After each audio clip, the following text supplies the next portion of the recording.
It's safe to say that going through those losses the last couple of years kind of helped you redefine your game. That's what got you to win today, counter striking, and still staying with that strong wrestling base. Yeah, I mean, I had a long layoff before my last fight, so I think I was kind of still weathering through, you know, that ring rust. And then this fight, I felt like after the first round, I really started to like get in the groove and feel good about the fight. And actually, a media member reminded me, which I didn't even realize, hey, you've never lost 2 in a row.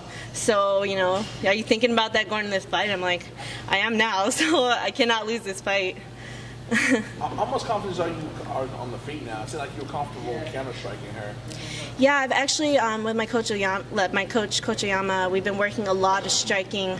I think a lot of people try and keep me out, have been afraid of my wrestling, so it makes me want to like take advantage of like the fake takedown and just really letting my hands go. How big a deal is to climb out that ladder and get a shot at Joanna or whoever has the belt at that time, or is it just you just taking the fight at a time? Honestly, I'm taking it fight at a time. Like I said, I had a long layoff, and I really want to just feel comfortable. That's the fight, you know, or any like top contender fight. If I ever took it, I really want to feel like confident and ready. I don't want to just jump in there and rush into it. Like I really want to. If I go there, I want to win. And final question for me: what is it going to take to get all this? Like, since you were the champion, the landscape changed completely. So have you used your time off to kind of formulate a plan to get back up there, or just kind of one of those things like each challenger poses a different challenge? Honestly, I kind of just have been like focusing on myself a lot, like you know, just things that I need to work on. You know, if I watch myself fight, I'm like, what am I doing wrong? Like, what can I work on? Because you never know who you're going to face or what game plan they're going to come with you. So all I feel I can be is be the best me. The wrestling was obviously big for you tonight as well, as it always is. But how did you feel overall when you evaluate the performance? I feel good about my wrestling. I was caught off guard. Her wrestling was a lot better than I thought. I studied a lot of footage, and I've not seen her defend one takedown like ever. So I was like, this girl's defending my takedowns. Like, you know, I kind of slacking a little bit, but I think once I started like feeling the groove a little bit and getting my timing, I was able to really hit that takedown. It was a dominant win for you. I did see some people say, hey, she needs to have a little bit more offense when she's on top. I mean, what do you say if that's a criticism? Do you think it's a fair evaluation? I think that's fair. Like, honestly, I really wanted to let go, but she was really good at like neutralizing me. At this level in the game, you're going to run into people who are just as good as you, and you know, like it's going to be hard. If I fought somebody who had like 2 fights and is new, you know, I could let go on them all day. But you know, her considering how good her submission game is off her back, I think you know, I think I did okay. And I know you said you're taking it one fight at a time, but I mean, do you feel you're performing at a championship level right now? Do you feel like, you know, despite the losses, your name still needs to be in that mix?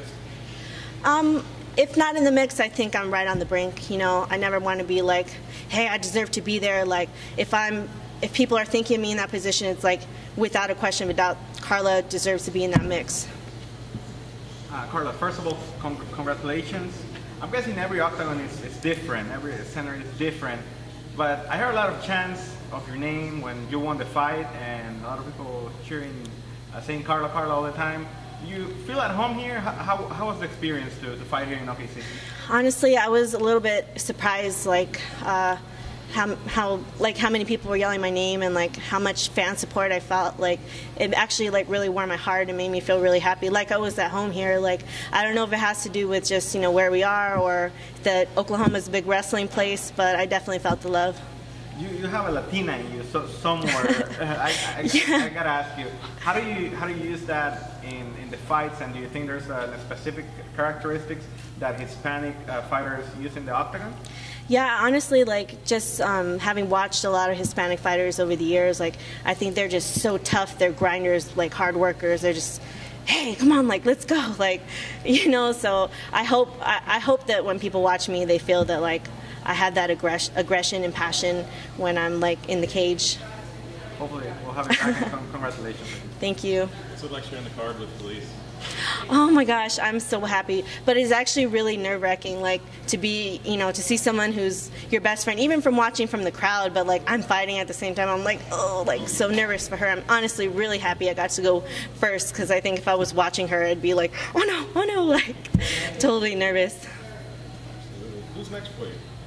Who's next for me? I don't know. UFC, who's next for me? You know, I've always been like, I fight whoever they put in front of me. You know, I found a top 10 opponent right now, so I'm assuming that that's probably someone in the top 10 is probably going to be my next opponent. Trying to take her down a couple of times, but it kind of was not successful. Was the height difference from where it's at? You know, I don't really think it was the height necessarily, because I've taken down tall people and short people with ease, and I've had hard time with short and tall people. I think it just has to do with the individual and their skill level of defending it. I think going into a fight with me, like common sense, I think a person is probably going to work their takedown defense a lot, and I think that's something she was probably looking for and training for. And then she was basically down, so like in the first round, did that bother you at any point?